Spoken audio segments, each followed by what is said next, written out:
You riding a horsey? Mommy thinks. How does that feel, princess?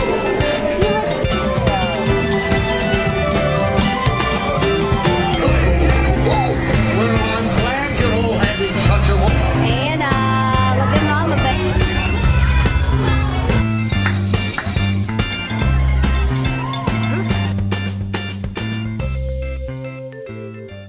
We budget for Disney. We have taken 2 trips, or actually 3 trips this year. Once back when we did the half marathon, then we took another one in May, and then we took another one here, this upcoming trip, which is in November. And so we have actually been to Disney 3 times this year. And in January, we had already paid for our trip the previous year with bonuses and taxes and that kind of thing. And then the May trip was from DVC, where we had joined DVC and we got an extra year's worth of points. We were able to go, and then we just paid for our dining plan and the girls' annual passes. We get discounted annual passes, which is about $500 per person. So that was $1,000 right there. And then I think the dining plan was like around $700. So it was like $1,700 for that. And we just saved our money from January until May with just extra money from checks, or my husband worked a little bit of overtime to do that trip. And then this November trip, we actually sold some of our baby things because we're not having any more children. So we sold a bunch of our baby things, and we made a huge amount of money off of that. I sold just about everything, and I will have a video posted of that on my Aloysia 2 channel just to show you like everything I've sold. I wish I had a before and after of my basement of what it looks like before we sold everything to now, because we have gotten rid of just about everything. The only thing I have left is clothes. So I just wanted to throw some things out there for you guys to think about budgeting wise and what you can do to budget for your Disney trip. Some people only go one time, so they save a lot of money and they spend a lot in souvenirs. We go probably now twice a year, so we don't spend a lot in souvenirs. We only allow ourselves my girls get $25 each, and then we sometimes we'll get a souvenir, but sometimes we won't. It just depends on how we budgeted and if we have the money to buy a souvenir. Most of the time we'll get something small, but like I said, we go twice a year, so we can go back and get whatever we want, or we can go to the Disney Parks app and get it when we do have the money that we didn't have on the trip. Because we also have to budget for food and travel. We do not fly, so we actually drive down there. We have to budget for gas and the food on the road. So I will share with you some of the things we do to budget and some of the things that other people have done to budget. My number one thing is we go to Sam's, we buy the gift cards there, and Costco also sells them, I think, too, as well.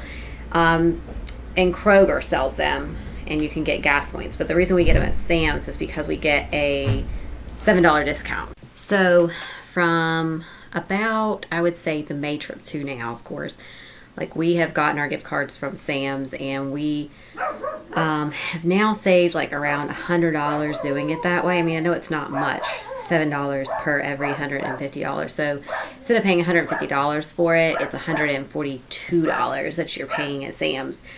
There used to be that you could get them at Target. You could get a deal there, but they don't do that anymore. So we never tried that anyways. I've always gone to Sam's and gotten the discount like that. The other thing that we do is we save from each check. We save a little bit of money to put towards those gift cards. We have also, at Christmas time, we ask our family to buy us Disney gift cards, and that has worked out really well. They'll buy like the kids Disney gift cards, they'll buy us Disney gift cards, so whatever they buy the kids, they use them for souvenirs at Disney. And then for us, we use them either for Disney or we use them for like food at Disney. There's a numerous amount of things you can use Disney gift cards for at Disney, so we always do it that way. And those also get bonuses passed for Disney trips with that. They do give, at the end of the year, they give the hospital a tiny little bonus that me and my husband both get because we work for the same company. Disney also has, it's called the Disney Savings Account, and we have not done this before, but you can put money back in there bi-weekly from your check as well. It's through Disney, and you just put your bank account in there, and they take the money, however much money they predict that you need. Like if you're going to save $4,000, whatever it is bi-weekly, and however long you're going to do it, that's how much money they take out each time, if you see where I'm going with this. So if for every 1,000 that you use towards your Disney trip, you get a $20 gift card, which is pretty nice. So if you do 4,000, you get $80 gift card towards your Disney trip. And it's a Disney gift card. And the only thing is, like, you can't just take like $4,000 and put it into the account and then use it like the next day. It has to be, I think, 3 or 4 months in advance that you have saved. Like, you have to have saved for at least 3 or 4 months, I think it is. I'll have to check on that for you guys, but I think it is 3 or 4 months that you have to save in order to get the gift card. So I'll put a link down below and you guys can go and check out the site. But we had thought about doing that at one time, and then when we got into DVC, that kind of flew out the window because now we only pay for dining plan and tickets, and this trip we only had to pay for dining plan. And like the top 3 things that we do, so like we save our money from different checks, we use the Disney gift cards, and since we became Disney DVC members, we do not have to pay for a hotel anymore. We just pay for our dining plan and our tickets now, and we get annual passes because it saves us a lot of money in the long run. For annual passes, for regular, the general public, it's like $900 and some odd. So you'd really have to like look and see. I would say like you could get it. You should get it if you're going to do 2 or 3 trips in a year, because that you do get the discounts like on the merchandise and food and things like that. And especially I wanted to mention too is the fact that we did budget in for the Christmas party this time, and the Christmas party was around $300 and some odd. We got a small discount for being DVC members, so we did get a small discount for that. And we ended up paying $300 and some odd. I can't remember how much exactly it was, but each DVC member of the household gets to do 6 tickets per person. So we could have bought like up to 12 tickets. We only need 4 though. So mother-in-law and my husband's 2 aunts are going with us this time, so we're actually getting them the discounted tickets as well because they're going to go with us. So yes, I had a budget for that. We have done like Bippity Bobbity Boutique in the past, and we budgeted for that. My mother-in-law actually paid for that as a gift to Ella because I really wanted her to do it. She really wanted her to do it. And we did the big package, actually, the castle package that time.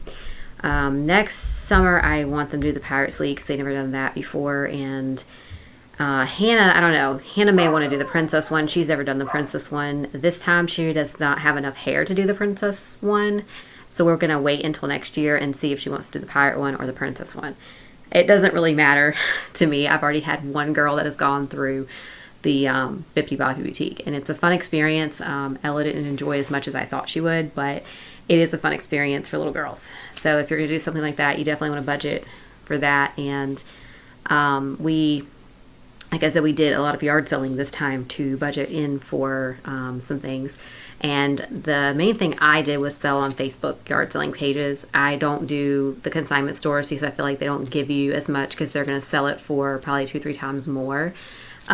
We have a Once Upon a Child here, but when I took 2 strollers up there, they only wanted to give me $30 for 2 strollers, and they were very nice. I ended up selling one of the strollers for $30 by itself. So I know it's a hassle to sell it by yourself, but it really does make a huge difference if you sell it by yourself.